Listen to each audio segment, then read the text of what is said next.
There is a breakdown in the infrastructure of health centers like ours, not just here, but there's the breakdown. And HMOs, which we all are living with, don't contribute 1 cent toward things called capital improvement. But you can't give the care on the street.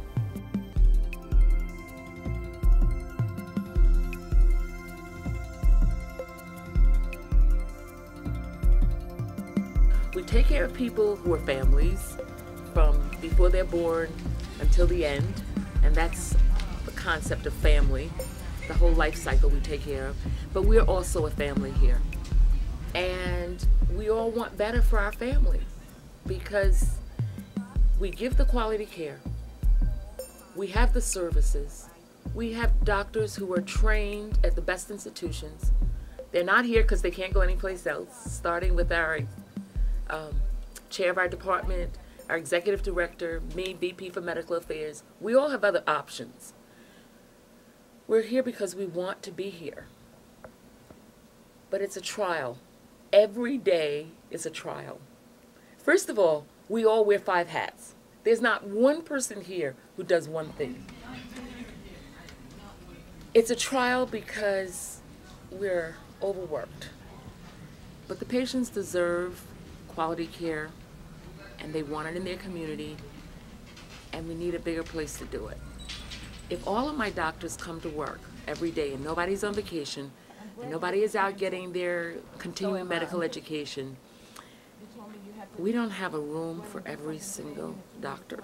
But I'm glad you stopped, so we could just check to see how the blood pressure is doing and to see what your circulation is doing in your feet. Right. How's that been?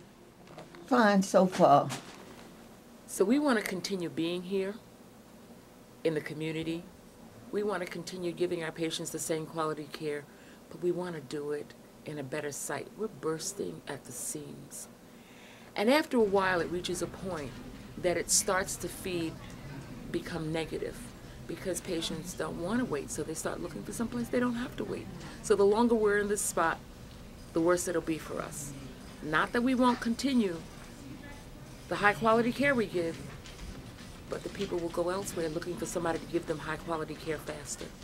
Well satisfied, because I'm always calling her to find out if I can take this, or she'll call me and tell me I can't take that.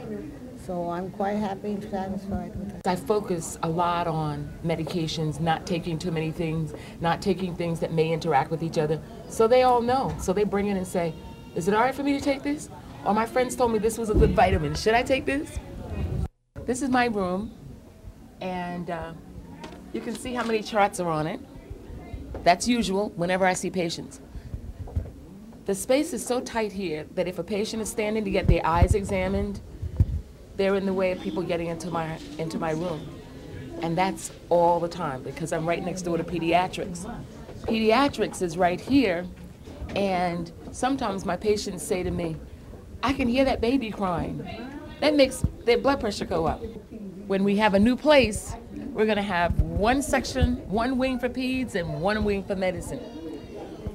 This is a room of one of our doctors who is busy every second. Mrs. Stokes, she and I are the 2 people here who haven't had to diet since we've been here because we don't get to go to lunch. But the thing that's interesting about it is that not a single doctor here has 2 rooms. All of us operate out of 1 room. There can never be any efficiency when you're seeing patients operating out of 1 room. And that's really one of the reasons our patients do have to wait.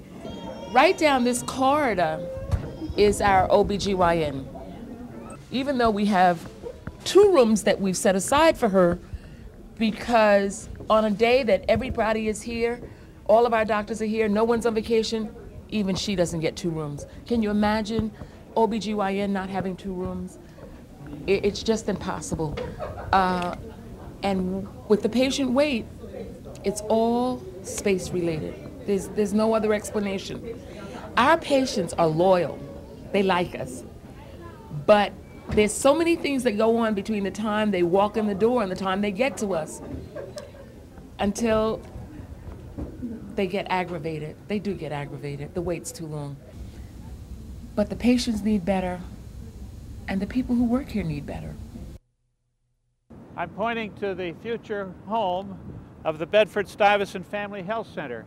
It's going to be twice as large, more than twice as large as our present headquarters on Fulton Street. This building is being designed by an experienced architect, and it will be fashioned so that it'll maximize patient flow in this era of managed care. You have to change around the whole design of your patient flow in this managed care era. Even though we're not on Fulton Street here, we have purchased 2 small lots on Fulton Street so that the entrance will be from Fulton Street, where all the action is in this community. We're targeting about $15 million for the amount that we need to raise. And of that amount, we'd like to raise at least $6 million up front so that it'll reduce the debt service that we have to pay when it comes time to paying the mortgage on the building. At the present time, with managed care revenues having cut into our patient revenue base by almost a half, we can make operating expenses, but we can't carry a substantial debt service. And that's why we need to raise about $6 million up front. I came to Bedford-Stuyvesant 31 years ago with the Bedford-Stuyvesant Restoration Corporation, and we wanted to make a difference in Bedford-Stuyvesant. And one of the main ways of making a difference was the founding of the Bedford-Stuyvesant Family Health Center, which has been in existence for 25 years. And it's rendering health care, delivering health care to the people of Bedford-Stuyvesant with dignity. That's our motto, health care with dignity.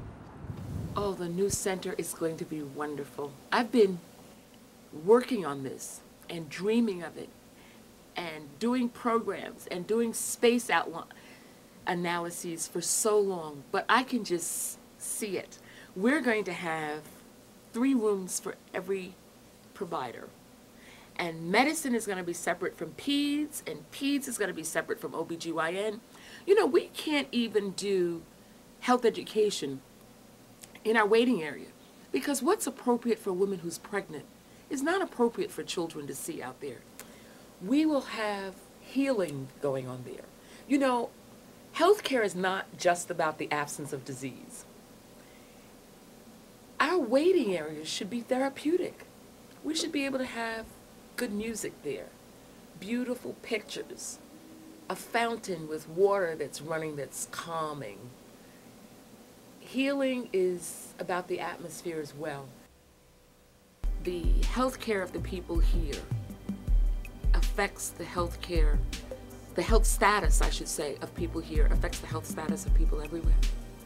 And we could go from the very selfless motive to the selfish motive, and I don't even think it's selfish. I played the Millennium.